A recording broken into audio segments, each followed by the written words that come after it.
Ok. Bonjour à tous, bienvenue dans cette nouvelle vidéo. Ici dans cette vidéo, nous allons traiter deux exercices sur les nombres complexes, hein.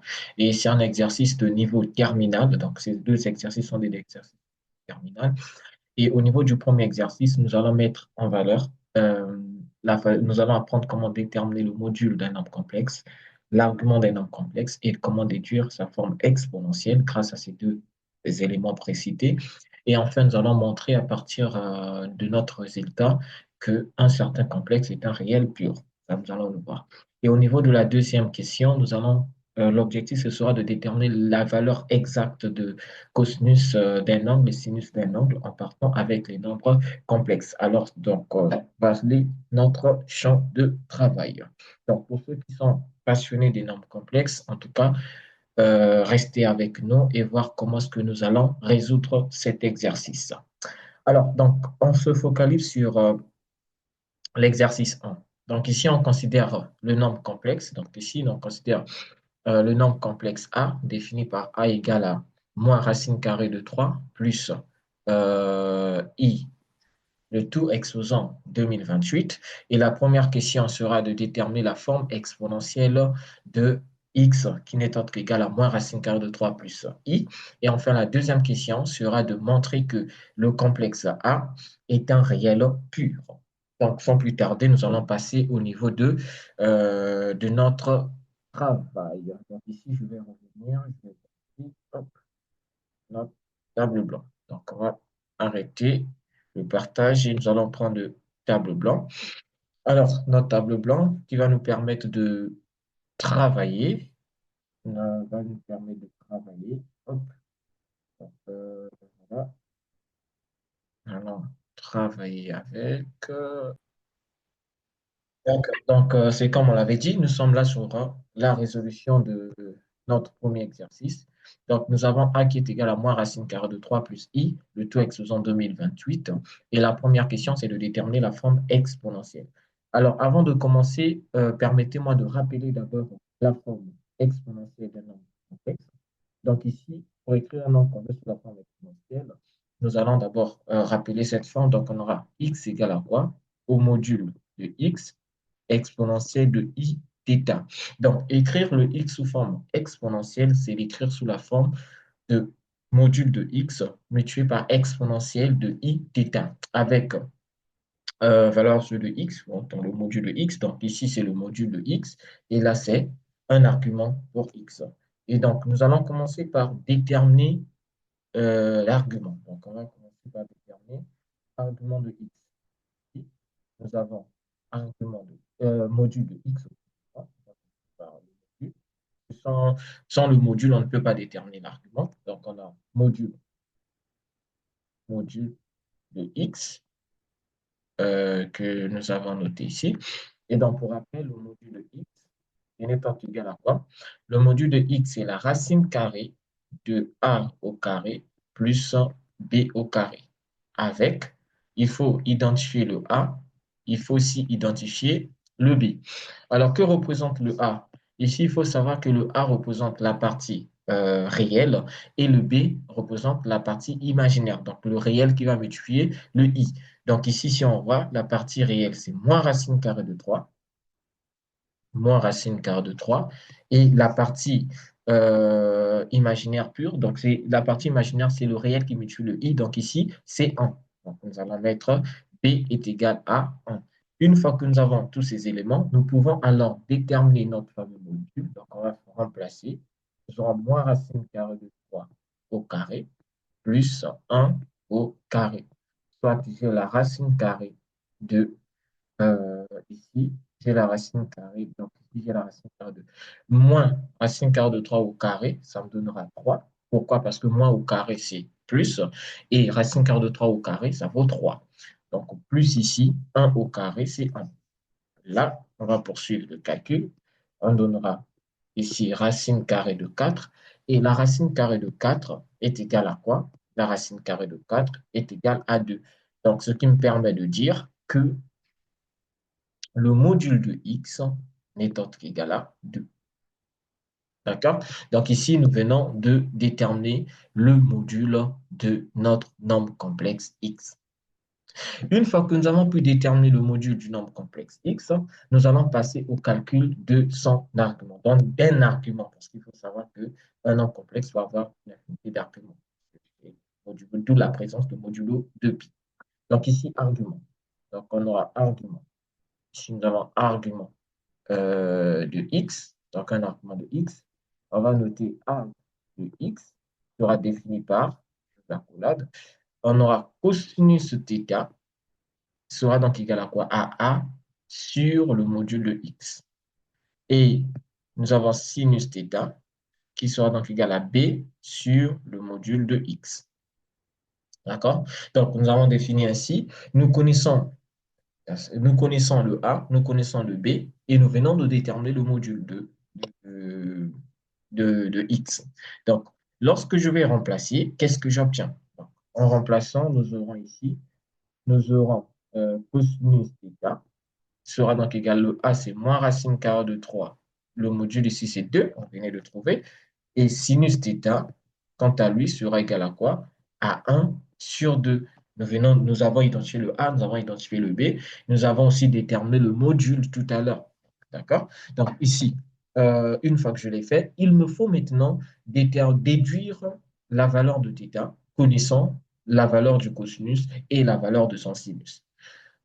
Là, nous devons faire appel au tableau cercle trigonométrique. Donc, pour ceux qui n'ont pas encore vu l'une des vidéos, j'ai essayé de rappeler ça dans l'un de mes shorts où on en parle comment retrouver la valeur d'un angle connaissant son cosinus et son sinus. Mais je vais quand même faire un petit rappel. Un petit rappel. Donc là, je vais changer de couleur. Voilà, changer de couleur de stylo. Et on va revenir sur ça. Un petit rappel, vite fait. Alors, nous avons ici notre cercle géométrique, ça, c'est à connaître. Et là, je sépare ainsi. D'accord? Je sépare ainsi. Et voilà. Donc ici, nous avons alpha, première des choses. Et en bas, j'ai moins alpha. Sur la diagonale ici, j'ai pi moins alpha. Et l'autre diagonale, là, j'aurai pi plus alpha. D'accord? Donc ici, ce sont des valeurs où le cosinus est supérieur à 0. Le sinus aussi est supérieur à 0. Et dans ce quadrant-là, nous avons le cosinus toujours supérieur à 0, mais le sinus inférieur à 0. De ce côté, le cosinus est inférieur à 0, mais le sinus est supérieur à 0. Et en bas, nous avons le cosinus inférieur à 0. Le sinus aussi est inférieur à 0. Voilà, nous avons cette portion du cercle trigonométrique, donc avec les différents quadrants. Donc, si je pouvais numéroter les quadrants, là, je l'appelle le quadrant 1, le quadrant 2, pour moi, je vais bien l'écrire. Hop, le quadrant 2, le quadrant 3, et enfin ici le quadrant 4. Alors, qu'est-ce qui nous intéresse ici? Ce qui nous intéresse, c'est quel quadrant? Donc, on va revenir sur notre donnée. Nous avons ici le cosinus. Lorsqu'on observe le cosinus, on remarque que le cosinus est inférieur à 0, mais le sinus est supérieur à 0. On se retrouve dans quel quadrant? On va vérifier, c'est très visible ici. C'est le quadrant numéro 2. Donc, nous nous plaçons ici. Ça, c'est notre quadrant. Et donc, nous allons travailler dans le quadrant où le cosinus est négatif et le sinus est positif. Mais nous voyons apparaître dans notre cercle ici la valeur de alpha. Que représente alpha? Lorsqu'on essaie d'identifier par rapport au quadrant, le alpha représente la valeur de l'angle. Donc, le cosinus est positif, le sinus aussi est positif. Donc, nous allons revenir dans notre situation. Nous allons masquer le moins. Supposons qu'il n'y avait pas le moins devant cosinus et le sinus est positif, donc cosinus aussi, sinus positif. Quel est cet angle? Donc, le cosinus est égal à racine carrée de 3 sur 2 et le sinus égal à 1 demi.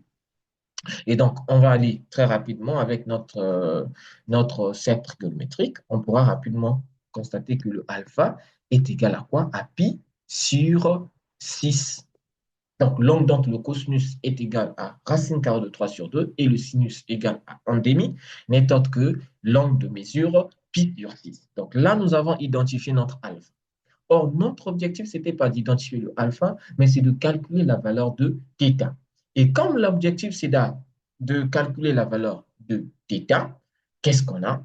On va remplacer, tu vois. On va revenir sur notre expression ici. Donc, je vais placer ici. On va revenir hop, sur notre expression. Nous aurons donc ici θ. On a rappelé c'est pi moins alpha. Et le alpha, on a pu trouver sa valeur. Donc, on va remplacer pi moins pi sur 6. Et comme c'est pi moins pi sur 6, et donc du coup, notre valeur θ sera donc égale à quoi? Après calcul, j'aurai 6 pi moins pi sur 6. Donc là, comme nous avons déjà identifié la valeur θ, on peut éliminer. Voilà. Donc, du coup, le fameux θ sera égal à quoi? Notre θ, donc moi, notre θ sera donc égal à 5 pi sur 6 modulo 2 pi. D'accord? Nous venons de déterminer la valeur de notre module et la valeur de notre argument. D'accord? Nous avons le module ici, c'est 2 et un argument, c'est θ qui est égal à 5 pi sur 6. Et une fois que nous avons ces éléments, nous allons revenir sur notre forme générale que nous avons eu à définir ici. C'est x qui est égal au module de x exponentielle de i θ. Donc là, nous allons revenir dans ça et nous allons calculer maintenant la forme trigonométrique. Nous allons déduire, autant pour moi, cette forme trigonométrique. Forme, forme exponentielle. Forme exponentielle forme exponentielle de x. Et donc, pour la forme exponentielle, nous avons x égale, le module, nous avons dit 2, exponentielle de i. Là, un argument, on a trouvé 5 pi sur 6. Et voilà ici déterminé la forme exponentielle de x. Donc, voilà, nous avons déterminé notre forme exponentielle de x. Nous allons passer à la deuxième question. Et cette deuxième question, on nous demandait de montrer que le a est un réel pur. Comment faut-il montrer que le A est un réel pur? Et nous allons le voir tout à l'heure. Donc, on va poser la deuxième question. Montrer que A est un réel pur. Montrer que A est un réel. Donc, montrons que A est un réel pur.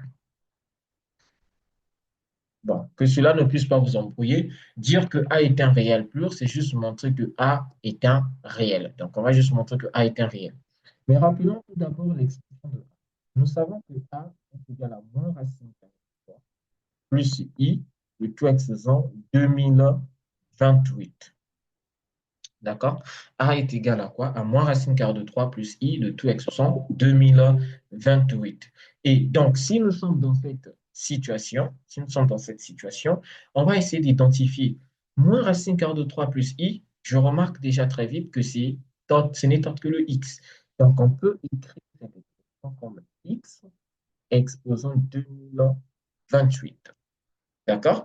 Et donc, si nous avons cette forme, alors un autre secret qu'il faut savoir, lorsqu'on vous demande de calculer la puissance d'un nombre complexe, ce que je suggérerais, c'est d'abord écrire ce nombre complexe sous la forme exponentielle. Et comme nous, le x est déjà sous la forme exponentielle, nous allons alors utiliser cette forme exponentielle afin de calculer, de montrer que le a est un réel pur. Et donc, or, tout à l'heure, nous l'avons vu. Or, x, ce n'est autre que 2 exponentielle de i 5 pi sur 6.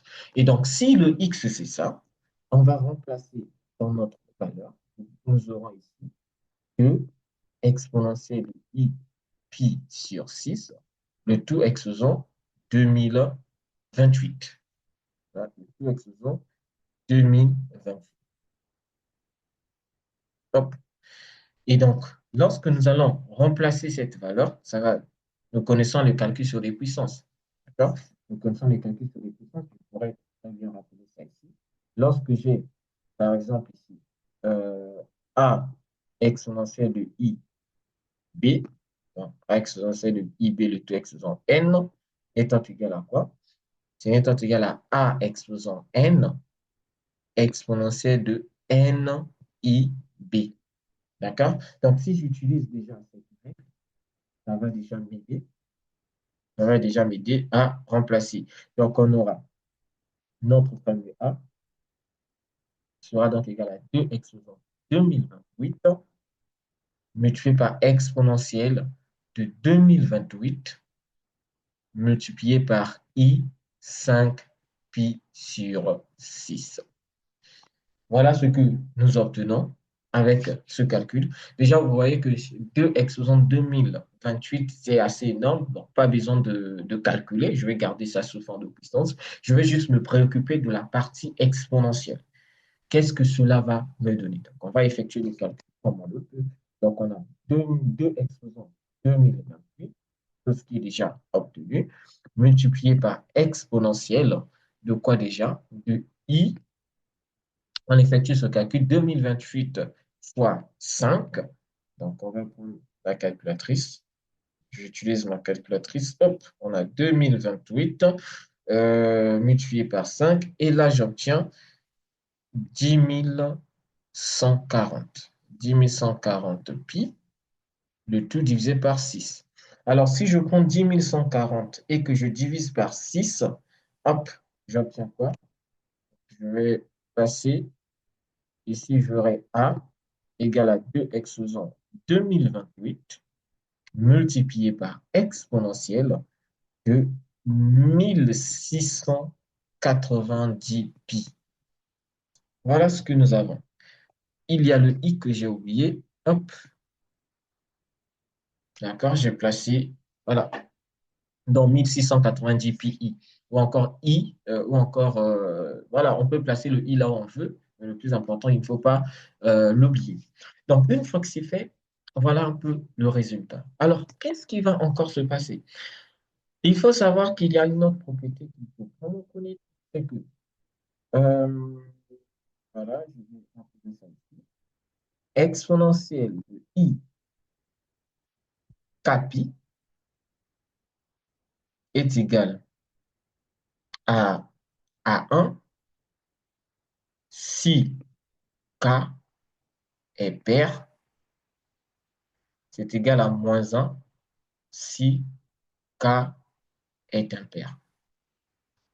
En tout cas, les amis, je vous exhorte à connaître ça. C'est très capital. Donc, je vais bien l'écrire. Là, c'est pas trop visible. Je vais améliorer, je vais améliorer ça. Donc ici, si le k est impair. Donc, si nous avons k exponentielle de i capi, je peux rapidement déduire le résultat. Donc, ça me donne 1 si k est pair et ça me donne moins 1 si le k est impair. Dans notre cas d'exercice, nous avons 1690. Or, 1690 est un nombre entier pair, est un nombre pair, et donc, ce qui veut dire que exponentielle de 1690 pi, i sera donc égal à 1. Donc, le fameux A, euh, hop, je remets le blanc, hop, je l'efface, hop. On aura donc ici A qui revient à dire que A sera donc égal à 2 exposant 2028 multiplié par 1. Et ce qui justifie ce qu'on avait besoin d'obtenir tout à l'heure. Donc, le A qui est égal à 2 exposant 2028 qui est bel et bien un réel Q. Voilà un peu ce qu'il fallait faire avec ce tout premier exercice. Alors, ainsi pour le second exercice, je vais le faire dans la seconde vidéo. Donc, n'oubliez pas de vous abonner et surtout d'aller chercher, de voir juste après la seconde vidéo que je vais publier très prochainement. Ainsi, n'hésitez pas de poser vos questions au niveau des commentaires, de suggérer certains sujets sur lesquels on pourra travailler. Et donc là, je m'engage à faire mes prochaines vidéos sous ce format. Au moins là, j'ai la possibilité d'écrire, d'effacer, de voir un peu, de faire des choses en temps réel. Et donc, n'hésitez pas à laisser des suggestions, à commenter, faire des remarques et je resterai toujours à votre disposition. Alors, c'était numéro, on se voit, à très bientôt.